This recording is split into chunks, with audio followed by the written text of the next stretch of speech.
नमस्कार दोस्तों, मैं भाविनी मिश्रा अपने चैनल में आप सभी का एक बार फिर से स्वागत करती हूँ। आप सभी को बसंत पंचमी की बहुत-बहुत शुभकामनाएं। इस वीडियो में मैं आपसे शेयर करने जा रही हूँ कि बसंत पंचमी के दिन हम किस तरह से पूजा करेंगे, माँ सरस्वती की पूजा कैसे करेंगे घर पे बहुत ही सरल तरीके से। तो पूजन सामग्री आपको दिख रही होगी और बच्चों को पूजा में ज़रूर शामिल करें। जब भी आप पूजा करें, बच्चों को ज़रूर शामिल करें। आइए बात करते हैं कि क्या-क्या पूजा सामग्री की ज़रूरत पड़ेगी। तो सरस्वती माँ की अगर फ़ोटो हो या मूर्ति हो वो ले सकते हैं। कुमकुम, अक्षत, धूपबत्ती, फूल, माला, वस्त्र पहनाने के लिए, नैवेद्य आप भोग में जो भी बना सकते हैं, चढ़ा सकते हैं। फल, फूल, बेर अगर मिल पाए तो बेर बहुत ही शुभ माना जाता है बसंत पंचमी की पूजा में, तो बेर अगर मिल पाए तो।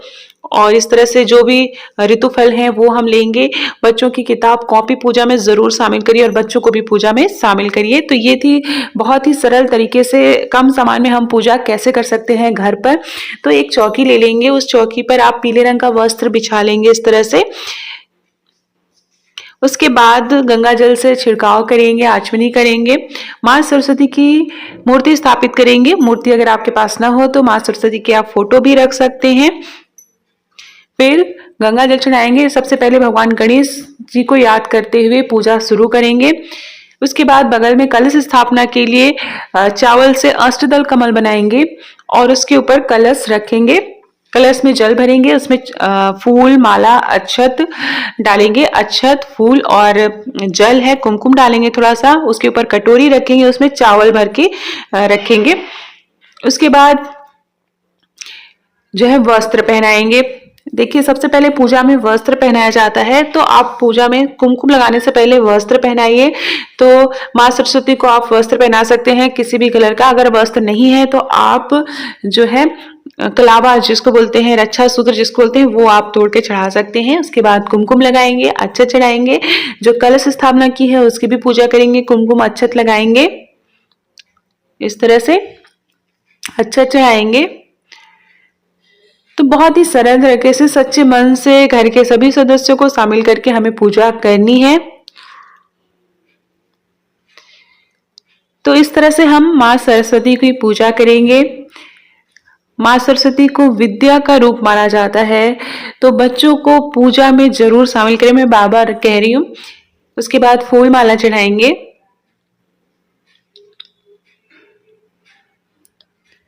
कलश पे फूल चढ़ाएंगे। तो इस तरह से पूजा करनी है। बसंत पंचमी के दिन अगर आप पीले रंग का वस्त्र पहने तो बहुत अच्छा और बहुत ही शुभ माना जाता है। पीले रंग की चीजें चढ़ाई जाती हैं, पीले रंग के लड्डू आप चढ़ा सकते हैं। तो जो भी पीले रंग का विशेष महत्व है बसंत पंचमी के दिन, वसंत जिसको बोलते हैं, वसंत ऋतु का प्रारंभ होता है। धूप बत्ती जलाएंगे, घी का दीपक जला के रखेंगे इस तरह से। उसके बाद नैवेद्य चढ़ाएंगे। नैवेद्य में आपने जो भी चीजें बना सकते हैं आप अपने हाथों से, या फल फूल जो भी आप चढ़ाना चाहें, तो वो सारी चीजें पूजा में शामिल करेंगे। इस तरह से नैवेद्य चढ़ाएंगे। बसंत पंचमी को बहुत ही शुभ माना जाता है और इस दिन माँ सरस्वती की पूजा करने से विद्या का लाभ होता है, जिसको बोलते हैं माँ सरस्वती की कृपा हमेशा आपके ऊपर बनी रहेगी। पूजा के बाद टीका बच्चों को जरूर लगाएं। फल फूल चढ़ा देंगे इस तरह से।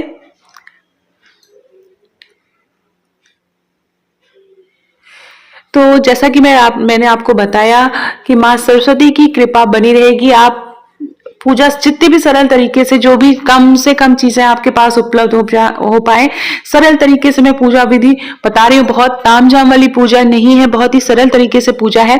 बच्चों की बुक आप शामिल करेंगे। जैसे हम ज्यादातर उन किताबों को शामिल करते हैं जिसमें बच्चों को थोड़ा सा टफ लगता है, कठिन लगते हैं जो पेपर, वो बच्चों के शामिल करेंगे। घर में जितने भी बच्चे उनके सारी बुक्स शामिल करेंगे और विद्या की भी पूजा करेंगे। तो वहां पे भी कुमकुम लगाएंगे, अक्षत चढ़ाएंगे, जल चढ़ाएंगे। उसके बाद माँ सरस्वती के आपको भजन कीर्तन आते हैं तो वो आप कर सकते हैं। उसके बाद माँ सरस्वती की जो है आरती करेंगे। तो माँ सरस्वती की आरती करनी है इस तरह से, धूप बत्ती जलाएंगे, माँ सरस्वती की आरती करेंगे। आरती आपको नेट पे आसानी से मिल जाएगी। अगर आपके पास घर पे नहीं हो, आरती नहीं भी मिल पा रही है, तो आप सच्चे मन से माँ सरस्वती का नाम लेते हुए भी आप आरती कर सकते हैं। आरती सबसे पहले भगवान को दिखाते हैं, उसके बाद घर के सभी सदस्यों को आरती देंगे। तो इस तरह से हम माँ सरस्वती की पूजा करेंगे। जो भी भोग चढ़ाए हैं उन भोग को हम आचमनी करेंगे, इस तरह से गंगा जल से भोग लगाएंगे। और उसके बाद सबसे अंत में हम क्षमा प्रार्थना करेंगे, हाथ में फूल लेंगे और क्षमा प्रार्थना करेंगे कि पूजा में कोई भी भूल चूक हुई हो तो माँ हमें माफ करिएगा। उसके बाद टीका लगाएंगे बच्चों को, और बच्चों को भी आशीर्वाद लेने के लिए माँ से कहेंगे। तो इस तरह से सरल तरीके से हम पूजा करते हैं माँ सरस्वती की। आशा करती हूँ वीडियो पसंद आया होगा।